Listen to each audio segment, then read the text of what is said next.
آج کے اس وضاحتی جائزے میں ہم 13ویں صدی کی ایک انتہائی پراسرار اور مشہور صوفی شخصیت کی زندگی کو کھنگالنے والے ہیں۔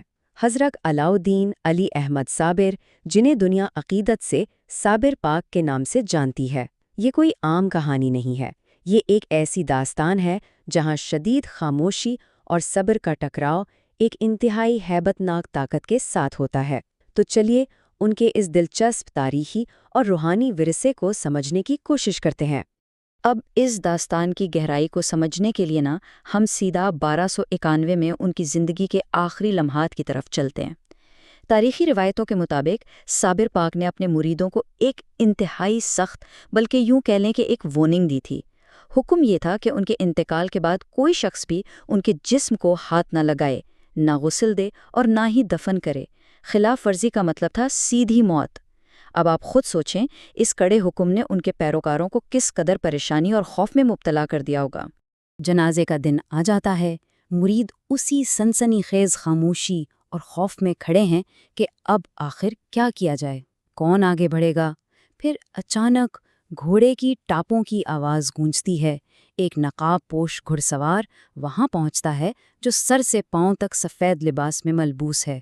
وہ انتہائی خاموشی سے آگے بڑھتا ہے، جسم کو غسل دیتا ہے، نماز جنازہ پڑھاتا ہے اور تدفین مکمل کر لیتا ہے۔ سب ہکا بکا دیکھ رہے ہیں۔ واپسی پر تجسس کے ہاتھوں مجبور ہو کر ایک مرید اس پر اسرار سوار کا راستہ روک لیتا ہے اور اسے نقاب اٹھانے کی ضد کرتا ہے۔ اور یہیں اس کہانی کا سب سے بڑا اور حیران کن موڑ آتا ہے۔ جب بار بار اصرار پر اس پراسرار سوار نے اپنا نقاب ہٹایا تو مجمع کے ہوش اڑ گئے۔ نقاب کے پیچھے کوئی اجنبی نہیں تھا بلکہ خود صابر پاک تھے۔ بالکل حیران کن ہے نا؟ مرید شدید حیرت اور صدمے میں تھے کہ یہ آخر کیا معجزہ ہو گیا ہے۔ دراصل اس واقعے کے ذریعے صوفی ازم کے دو بہت ہی گہرے اور پیچیدہ تصورات کو سمجھایا گیا ہے: فنا اور بقا۔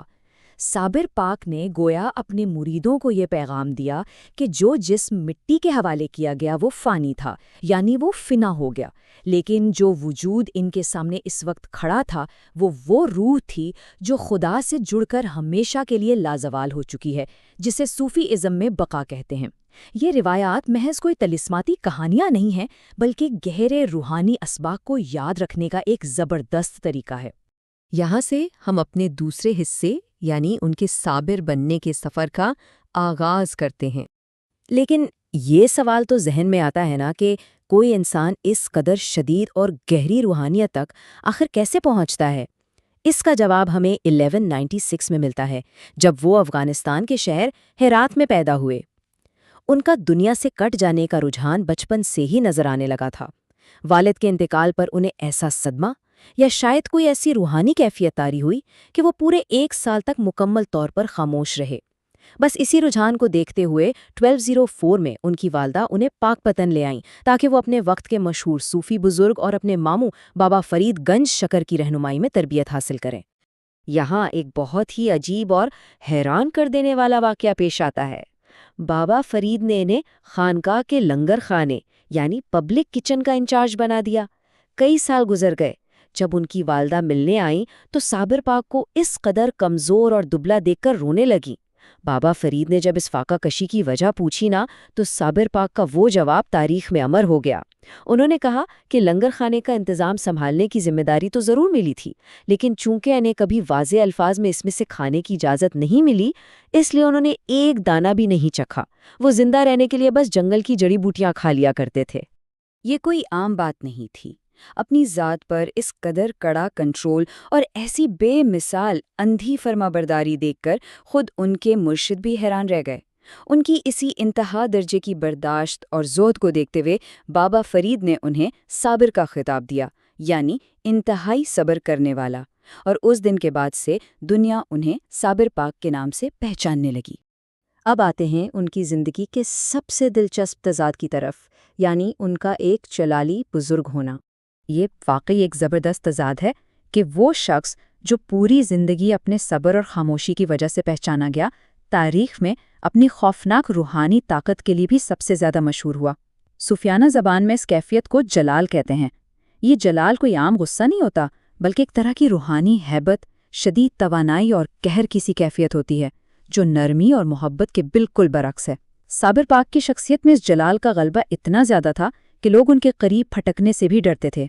ہمارے تاریخی ذرائع ان کے جلال کی بڑی عجیب و غریب روایات بیان کرتے ہیں، جیسے روایت ہے کہ وہ 12 سال تک کلیر کے جنگلوں میں محض ایک گولر کے درخت کی شاخ پکڑے کھڑے کھڑے مراقبے میں رہے۔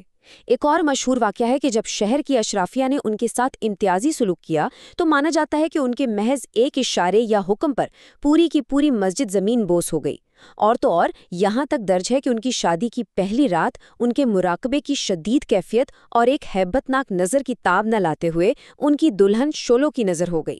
یہ روایات ان کی شخصیت کی ایک انتہائی سخت بلکہ کسی حد تک ناقابل فہم تصویر پیش کرتی ہیں۔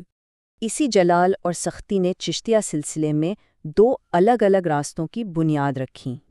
ہوا کچھ یوں کہ بابا فرید کے روحانی سلسلے میں 2 واضح دھارے بن گئے۔ ایک طرف تو نظام الدین اولیاء تھے جنہوں نے چشتی نظامی سلسلے کی بنیاد رکھی۔ یہ راستہ عوام میں گھلنے ملنے، نرمی اور محبت کے لیے جانا جاتا تھا، جسے سینے کا علم کہا گیا۔ اور دوسری طرف بالکل اس کے الٹ صابری پاک کا چشتی صابری سلسلہ تھا، جو انتہائی کڑے نظم و ضبط، جلال اور دنیا سے کٹ جانے پر مبنی تھا، جسے دل کا علم قرار دیا گیا۔ دونوں راستے تاریخ میں ایک ساتھ چلے، لیکن ان کا انداز بالکل مختلف تھا۔ اب ہم ان کی زندگی کے اختتام اور ان کے لازوال روحانی ورثے کی طرف بڑھتے ہیں۔ 1291 میں تقریباً 95 سال کی عمر میں صابر پاک کا انتقال ہو گیا، لیکن کہانی یہاں ختم نہیں ہوتی۔ ذرا اس نمبر یعنی 200 پر غور کریں۔ روایات کے مطابق ان کے انتقال کے بعد بھی ان کے مزار کا جلال اس قدر شدید تھا کہ پورے 200 سال تک، جی ہاں 2 صدیوں تک، کوئی بھی شخص پیران کلیئر میں ان کے مزار کے قریب جانے کی ہمت نہیں کر سکا۔ وہ پورا علاقہ ایک خوفناک اور ناقابل رسائی جگہ بن چکا تھا۔ اور پھر 2 صدیوں بعد ایک اور بہت بڑے صوفی بزرگ شیخ عبدالقدوس گنگوہی وہاں تشریف لائے۔ ذرائع کے مطابق انہوں نے وہاں جا کر مراقبہ کیا، اس جگہ کی روحانی ہیبت اور جلال کو کسی حد تک پرسکون کیا اور مزار کے گرد حد بندی کر کے اسے عام لوگوں کے لیے محفوظ بنایا۔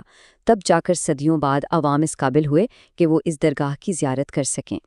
اب اگر ہم آج کے پیران کلیئر کی بات کریں جو انڈیا میں ہریدوار کے قریب واقع ہیں تو صورتحال 100% مختلف ہے۔ دہلی کے حکمران ابراہیم لودھی کی تعمیر کردہ یہ درگاہ آج ہر سال ربیع الاول میں 15 دن کے ایک بہت بڑے عرس کی میزبانی کرتی ہے، اور سب سے خوبصورت بات یہ ہے کہ یہ صرف مسلمانوں تک محدود نہیں ہے۔ آج وہاں لاکھوں ہندو اور مسلمان یکساں عقیدت کے ساتھ آتے ہیں۔ جو جگہ کبھی تنہائی، ہیبت اور خوف کی علامت تھی، آج وہ مذہب اور ذات پات کی قید سے آزاد ہو کر قومی یکجہتی کی ایک شاندار اور زندہ مثال بن چکی ہے۔